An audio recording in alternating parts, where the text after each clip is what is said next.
welcome to another video. I'm Amelia. And I'm Mark. Today we're going to be looking at filling PCPs. So you've got a new PCP, whether that's a rifle or a pistol, and perhaps you're wondering, what's the best way to fill it? Well, there's three main options. First being a classic hand pump, the second being a filled cylinder, and the third being compressors. So let's have a look at all three and run you through which option might be best for you.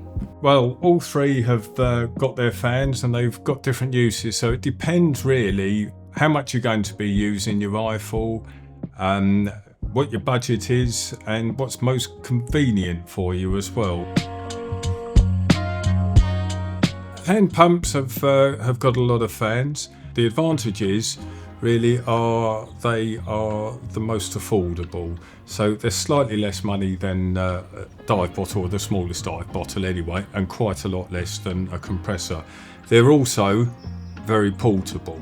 So if you're going out shooting in the field a lot, it's a good way to go. The downside of it, and there are probably two main downsides really, is that number one, they're quite a workout. It's hard work, so especially for the older shooter, and particularly when you start to build the pressure up in the gun, as you start to get towards 200 bar, it can be quite physically demanding. So that's something to bear in mind. The other thing that you have to be careful of with pumps is that unless you have what we call a dry pack, which is a filter to filter some of the moisture out, you're going to be fairly careful not to put any moisture inside the gun, because then that's going to cause damage to the O-rings and to the seals. Any moisture that gets in there can cause corrosion. So that's something to bear in mind. Dry packs are available on most of the good quality pumps, and we've got a Hills pump here. Moving on from the pump, we've got a dive bottle. Now we've picked up here a 5 litre cylinder. They come in various different sizes. We do 3 litres, 5 litres, 7 and 12 litres. We tend to favour a company called Hydrotech that we use for our cylinders. Reason being is that they're just the best quality.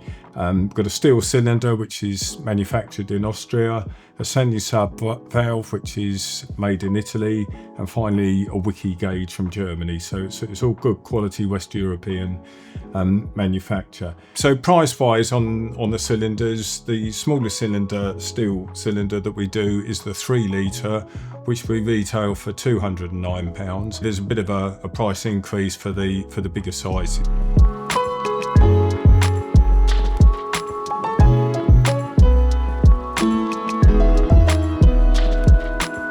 And those prices also include free home delivery, and all of our cylinders are delivered fully filled as well.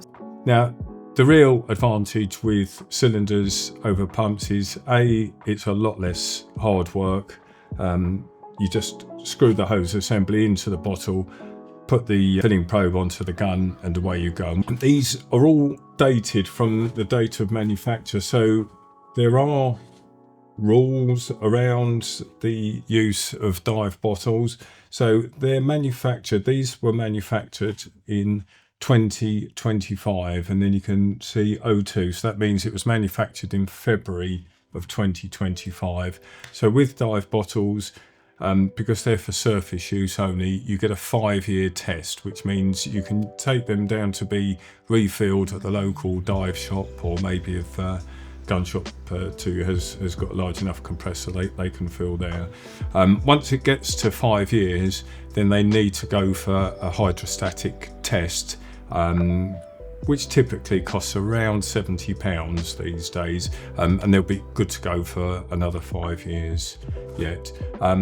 So the other advantage with a cylinder is that you get a lot of fills out of it. So typically a 5 litre cylinder like this will fill a pre-charged rifle with a shot capacity of around 100.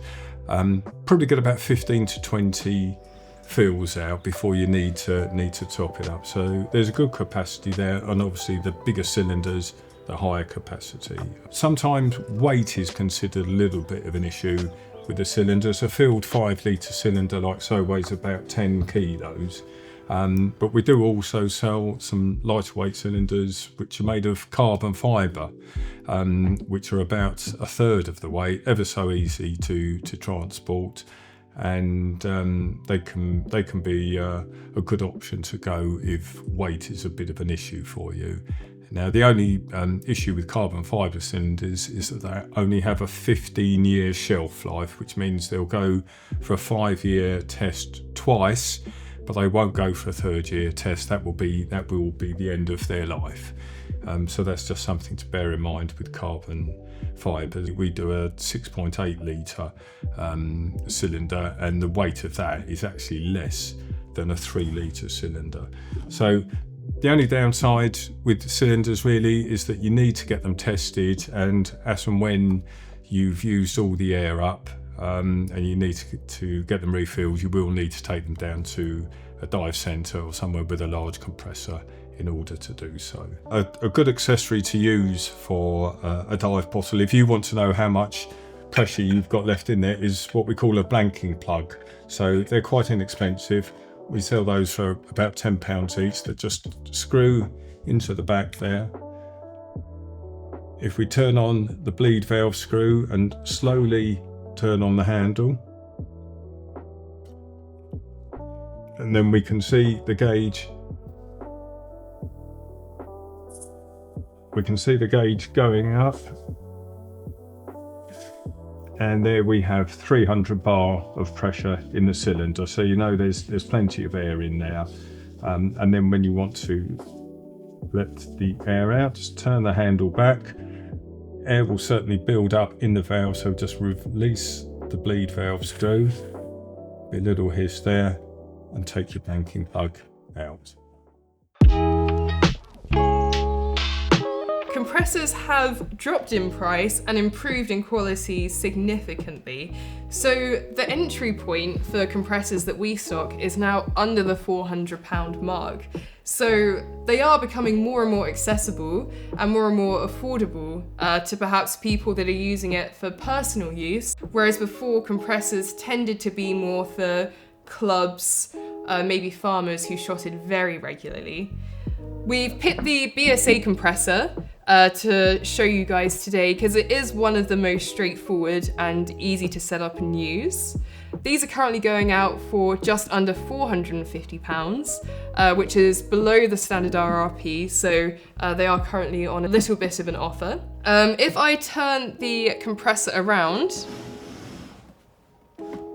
you'll notice a few different features here. So just like the cylinder, you have the bleed valve, so make sure that's on nice and tight. Here you have the on and off switch. To the left, this is for if you're plugging it to your car battery.